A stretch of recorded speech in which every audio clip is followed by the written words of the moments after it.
You're listening to That Home Loan Hub. I'm Zibuni Salimova, here to make home loans and property investing simple, smart and stress-free. Let's get you closer to your property dreams. We talked about KiwiSavers for children quite some time ago. If you haven't listened to those, scroll back and have a listen. But I've got Dave Cobson back from Booster, and we're going to talk a little bit more about kids, KiwiSavers and anything else that's related to Morning. them. Good morning, Dave. How are you? I'm good, thank you. Awesome. So you're back. Yeah, back again. Lovely to have you. Children. Yeah, it's something that's cropped up in the press recently is that obviously the government looking at making a few changes to KiwiSaver, try and improve it, and one of the things they're looking at is having a $1,000 kickstart for newborns. This is if the new, existing government gets in. Correct. Yes. Yeah, correct. So, but it might be something that the other government look at as well because it is something to try and get people started and educated and helping themselves out. Because they did have that back in the day when I had my firstborn. He was lucky enough to have that $1,000 kickstart contribution. Yep, there was a $1,000 kickstart for everyone at that point. So yeah, it was a nice way to start thinking about it and starting to understand what it means as you get a bit older. Mm-hmm. And now? Yeah, now, even without the $1,000 kickstart, I've always been a big fan of telling parents to make sure they sign their kids up to KiwiSaver and start putting some money in for them over a period of time because it will help them get into a first home for starters. And if they don't use it for that, it gives them a really nice start in life. Yeah, absolutely. Yeah. So you've run some numbers. I have run some numbers for you because I think it's important sometimes we can sit here and talk about it and people go, hey, that's a nice idea. But why not look at it in terms that we understand money? Yeah. You know, and so I've got my laptop here just so I don't forget the numbers. So forgive me if I'm in and out a little bit. So if you're starting with $1,000, so I've put that as a starting point, and we put that the child was born on the 1st of January this year, just as a starting point. So if you put in $20 a week into a balance fund, the child will end up with $47,000 in their KiwiSaver by the time they're 20. No. Yeah. But why would you put it in a balance fund? I was about to ask you, why would you put it in the balance, Dave? Correct. So the other is if you put it in a more aggressive or high growth type fund, you're looking at $64,000 by the time they're 20. No. So, and that's just putting in that. So that's not counting if they've gone to work and they're starting to contribute themselves. So think about that as a starting point for your child to get themselves into their first home. And hey, that could be a 5% deposit for them. Yeah.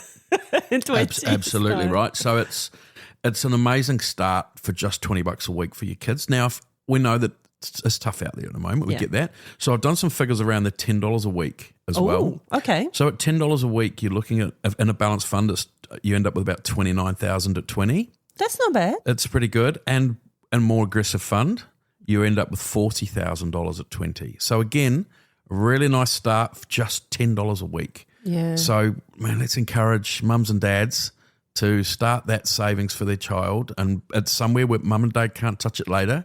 It's being looked after, and then there'll always be that opportunity for children to withdraw that. I don't think that will change, that they will be able to use their KiwiSaver to get themselves in their first home. Yeah, this is awesome. This Yeah. is really, really cool.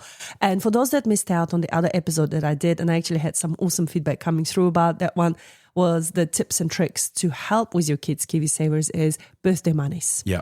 You know, aunties, uncles, grandparents. Yeah, absolutely.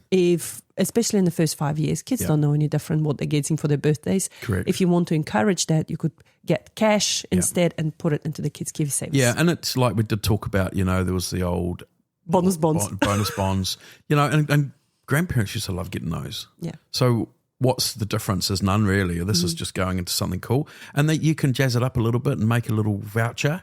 But one of the things we need to do more is sit down with our kids when they're old enough to sit down and understand and show them where the balance is at. So if you've been doing it for 8 years, the balance could be around 10 grand at that point anyway. You can sit down with them and go, hey, look, you've got this much money in your KiwiSaver.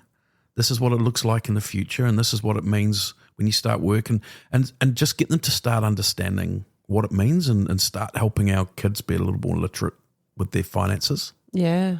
Absolutely. I think that empowers children as well. Like that gives them idea, money grows. Yeah.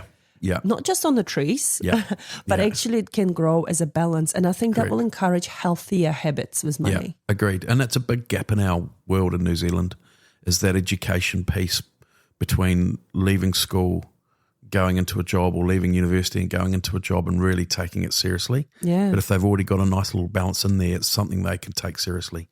Yeah, absolutely. I'll tell you a funny story. My third child, he came home yesterday and apparently he won second place in the national poem competition. Yeah. This is the whole of New Zealand, Cool. right? Yeah, very He's only cool. 8 years old. Yeah. And I thought that was kind of cool. Yeah. And I said, is there a prize? He goes, yes, $50. So he's won $50. But apparently his dad told him that he needs to put $20 into shares.